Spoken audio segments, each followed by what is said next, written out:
আজকের ভিডিওটা অনেকের জন্য গুরুত্বপূর্ণ হবে, কেন নয়? যখন আমাদের বন্ধু বান্ধব আমাদেরকে বলে যে তোমার ফেসবুক আইডিটা আমাকে দাও, তখন আমরা আমাদের আইডির নামটা বলে দেই। যখন সেই ব্যক্তিটা আমাদের নাম লিখে ফেসবুকে সার্চ করে, তখন কিন্তু একই নামের অনেকগুলো আইডি চলে আসে। এতে করে খুঁজে পেতে অনেক সমস্যা হয়, অনেক সময় খুঁজে পাওয়াও যায় না। আজকের ভিডিওটা দেখার পর থেকে আপনাকে আর কখনো কষ্ট করে সার্চ করে খুঁজতে হবে না। আপনি শুধু একবার লিখবেন, সরাসরি সেই আইডিটাই আপনার সামনে চলে আসবে। এটা কিভাবে করবেন? এটা করা যায় হচ্ছে ইউজার নেম ব্যবহার করে।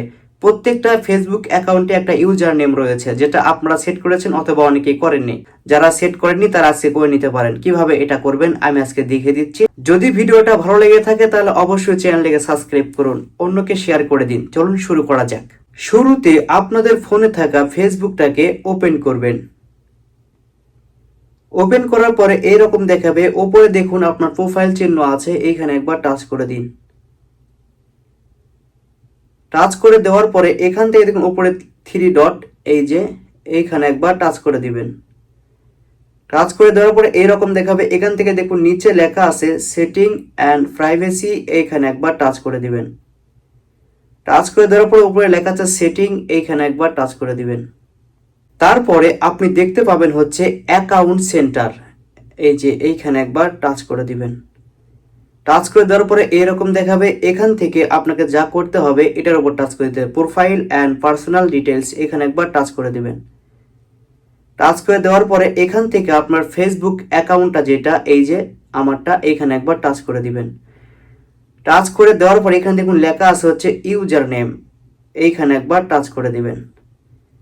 টাচ করে দেওয়ার পরে দেখতে পাচ্ছেন আমি একটা ইউজার নেম সেট করে রেখেছি, এই যে এটা হচ্ছে আমার 34 রাব্বি 75, ঠিক আছে?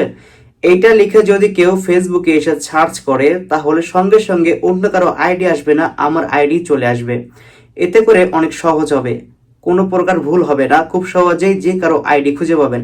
যদি আপনার কারো আইডি প্রয়োজন হয় তাহলে তাকে বলুন যে আপনার আইডির ইউজার নেমটা আমাকে দিন, তাহলে আপনি সহজেই তার আইডিটাকে খুঁজে পাবেন। এখান থেকে আপনার যদি না থাকে তাহলে এখান থেকে পছন্দ মতো একটা ইউজার নেম আপনি সেট করে নেবেন। নেওয়ার পরে দেখুন নিচে লেখা আছে ডান অপশন, এইখানে একবার চাপ দিবেন। এটা সেভ হয়ে যাবে। পরবর্তীতে আপনি ফেসবুকে যাওয়ার পরে তো এইখানে দেখুন আমি আমার আইডি লিখে সার্চ করেছি, আমার ইউজার নেম দেখুন আমারটাও চলে আসছে উপরে, এই যে দেখুন ডিজিটাল ক্রিয়েটর MHD রবি, এটা হচ্ছে আমার আইডি। এভাবে আপনি যে কারো আইডি সহজেই খুঁজে পাবেন। যদি ভিডিওটা ভালো লেগে থাকে তাহলে অবশ্যই চ্যানেলটাকে সাবস্ক্রাইব করুন, অন্যকে শেয়ার করে দিন। সবাই ভালো থাকুন, আবার দেখাবো নতুন আর একটা ভিডিও নিয়ে। আল্লাহ হাফেজ।